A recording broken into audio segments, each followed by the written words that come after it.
Dito po muna ako guys sa kangkungan maglilinis. Kakauwi ko lang po kasi galing ng trabaho. Nagtanong nga po ako kay nanay kanina na kung anong ulam namin ngayong hapunan. Sabi nga niya, wag na muna ako magluto kasi nga po sobrang dami pa guys ng aming ulam na kailangan naming ubusin. Kaya ayun, okay lang din. Oo nga naman, totoo naman din, talagang kailangan din namin magtipid guys. Kailangan namin ubusin yung mga ulam na natira. Si Yayan po kasi iba naman po, nakaseparate po yung kanyang ulam. Kaya okay lang rin sa amin ni nanay na hindi na muna kami magluto. Akala ko nga kanina guys, dito na or umuwi na yung daddy ni Yayam. Kasi nga po, nag-send sa akin ng picture na kasama si Yayam. Yung pala, imahinasyon niya lang yon na nandito na siya sa bahay. Kasi nga guys, pagka dito yun, hindi po yun po pwedeng hindi magpapaluto ng ulam, nagpapaluto po talaga yun ang kanyang gustong kainin.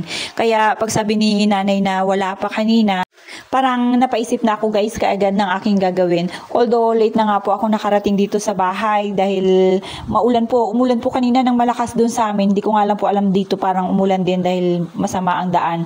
Malapit na nga mag 6 PM nung umuwi ako dito guys, kailangan pa rin na meron akong gawin. Kaya ayun guys, naghabol ako at naisipan ko nga po na magdamo-damo dito sa aming bakuran. Kaya nga po, pag nakikita ko talaga na tumataas na naman ang mga damo, talagang gigil ako guys na maglinis at damuhan. Pero minsan nga po pagka mainit po, nag-grass cut na nga lang po kami. Meron naman din po kaming grass cutter. Kaya lang, wala pong dadala or walang magagrass. Mabilis nga talagang tumaas ang mga damo gawa ng madalas na umulan, kaya buhay na talaga ang mga damo dito guys, kasama na nga mga kangkong dito sa loob ng aming bakuran.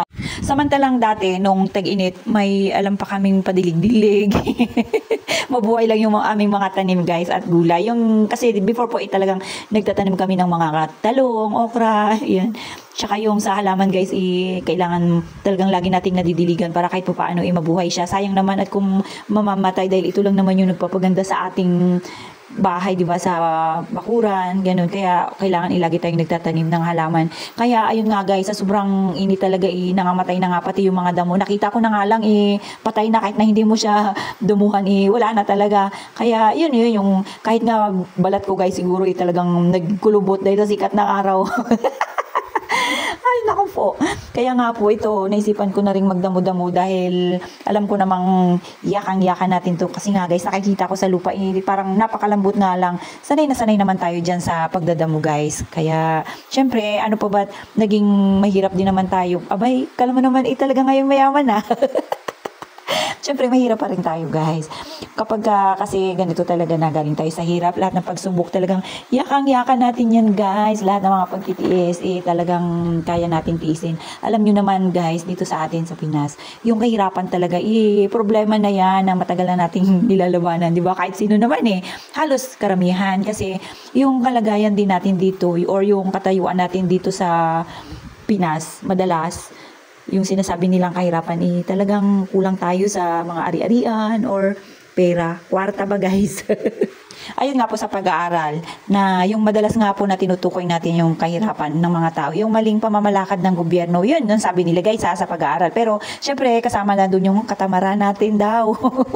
At isa pa nga guys, sabi nga nila kaya naghihirap nga yung mga tao, talagang kakulangan sa trabaho. Pero yung totoo, marami pong trabaho na nakalaan. Yung iba naman po nagsasabi na kakulangan daw sa edukasyon. Kaya nga po ang edukasyon po talaga yung ating puhunan sa ating kinabukasan. Kaya may mga magulang rin po talaga na nakakaranas ng kahirapan. Yun yung pilit nilang pinagtatapos yung kanilang mga anak dahil po alam nila sa pamamagitan nga po ng edukasyon. Talagang malaking tulong ito sa pag-aaral. Talagang doon po makakaahon sa kahirapan yung kanilang mga anak dahil hindi naman din po para sa pansarili nila yun guys. Gusto lang nila na maging successful yung mga anak nila balang araw kasi alam nila na pagka may edukasyon ka, yun ang malaking makakatulong talaga sa kinabukasan ng kanilang mga anak. Pero may mga anak naman po na kusang loob sila na mismo yung nagtatrabaho habang nag-aaral. Para lang ba guys, makatulong sa kanilang mga magulang. Yun yung way ng kanilang pagmamahal sa kanilang magulang na alam nila na hindi kayang ibigay ng mga magulang. Sila na yung gumawa ng paraan, maghanap ng trabaho, para kahit paano matustusan yung kanilang pag-aaral. Tulong na rin nila yun guys sa kanilang mga magulang dahil alam nila sa sarili nila na kahit na gustuhin man ng mga magulang nila na pag-aralin sila talagang mahirap guys ang buhay. Kaya sila na mismo yung nagkusa para na rin sa kinabukasan nila yun. Hindi naman din para sa kanilang mga magulang. Pero yung iba guys, gusto nilang makapagtapos, gusto nilang maging successful para maipakita nila at tulungan nila at maiahon sa kahirapan yung kanilang mga magulang. Pero yung iba naman guys, kusang loob na nagtatrabaho. Sila na mismo yung nagpipresenta, magtrabaho or mag-focus na lang sa pagtatrabaho para kahit pa paano talagang matulungan din nila yung kanilang mga magulang. At mas pinili talaga nila guys na huwag nang mag-aaral para magkaroon sila ng mas malaking kita para makatulong sila sa mga magulang. Yung iba naman nga po, di ba, nag-abroad para totoo naman din, yun lang din naman yung kailangan para makatulong tayo. Kasi nga po, dun sa abroad, iniisip natin na may malaking sahod, malaking sweldo. Unlike dito po sa atin, baka hindi kaya, ganun. Kaya madalas po talaga na pagka gusto nating tumulong sa ating pamilya, mag-abroad tayo at maghanap tayo ng malaking kita, di ba? Para matulungan natin yung ating pamilya dahil tayo po, pagka talagang tumulong tayo, hindi lang naman nanay, tatay natin.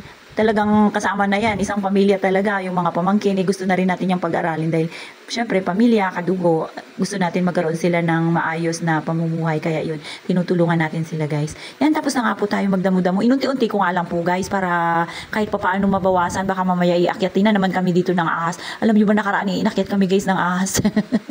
Umakyat, nakarating dito sa loob ng bahay. Alam niyo ba guys, nakapasok, naka-open pa naman yung aming kwarto habang natutulog nga po kami ni Yayam, nagpapahinga po ako, galing po ako ng office noon. Tapos guys, itong si Yayam gusto magdede, kaya pinadede ko muna. Pero yung room namin, yan, yung kwarto namin guys, naka-open lang yan. Yung nakita ni nanay habang si nanay po naglalalaba-laba at nagsasampay siya doon sa baba guys. Pag akyat niya, nasa lubong niya yung ahas na papasok. At alam niyo ba, kulay brown yun siya guys, buti na nga lang nakita ni nanay kung saan pumunta. At yun, si nanay na ang killer. Siya na yung nagpatay guys sa ahas. Buti na lang naging successful at nakahinga kami ng maluwag guys. Dahil pagka iniisip namin na hindi naman tayo, naku po, parang hindi kami makatulog noon at hindi na kami matutulog dito sa bahay guys hanggat hindi nakikita yung ahas na yun. Sobrang nakakatakot kahit sino naman, di ba? Takot sa ahas kahit ngayong ahas na Guys, alam nyo ba, kaninang umaga, nagdamo na rin po ako dito. Inunti-unti ko na nga lang. Pero kaninang umaga po, hindi naman po umuulan. At kasi guys, naisipan ko magdamo. Hinahanap po kasi si nanay kung nasaan. At yun, sabi niya nga po, nagtanim siya. So, tiningnan ko yung kanyang tanim guys, na alugbate. Yung tangkay lang na alugbate. At alam nyo ba, tusok lang talaga guys. As in, tinusok niya lang doon. Hindi ko nga po alam. Pero sabi nga po nila, mabubuhay naman din daw dahil nga po basa ang lupa at umuulan-ulan. Kaya, ayun na, sige na nga lang. Nagdamo na nga lang po ako dito para mabawasan to yung mga damo dito sa gilid ng kalsada. Dito na rin to guys, sa may sampayan namin. Konti lang naman, mabilis lang naman to siyang tanggalin. Tingnan nyo nga pagka hinila mo, isama lahat. Pero yan guys, pwede pa yan siyang pagtalbusan kasi talbos siya ng kamote at kangkong. Talagang nagsama na sila. Gawa ng hindi na nga po nakukuna na dadamuhan. Sa sobrang dami nito guys ng mga linisin, hindi ko po yan tatapusin. Babawasan ko lang po yan para naman gumanda-ganda rin kahit pa paano sa paningin ko yung mga damong to malinis at matanggal. Yun nga guys, parang in-enjoy ko na nga lang kasi super aga pa niyan guys at yung mga tao nagsisipagdaanan. Siguro naman makukuha lang to sa paunti-unti at mauubos din hanggang mag-Saturday. Malamang ubos ko ito guys sa kadamo ng paganto lang. At talaga namang kahit pa paano, talagang papawisan tayo niya bago tayo maligo. Kailangan mayroon tayong damo na mahila dito. At yun guys, nagsayaw-sayaw pa nga ako dyan. Abay, kasama na dyan yung aking pagre-reels, diba? So, may kasama ng enjoy at pagre-reels. Pampag-good vibes na rin syempre guys. At pagpapawis na rin natin, kasama na yan dyan. Tinapos ko na nga po yung aking pagdadamo kasi nga po si Yayam nag-iisa lang doon sa taas guys. Walang bantay. Kaya sabi ko kay nanay, tara nanay, baka mamaya kung ano pa yung ginagawa ng bulinggit na yun doon.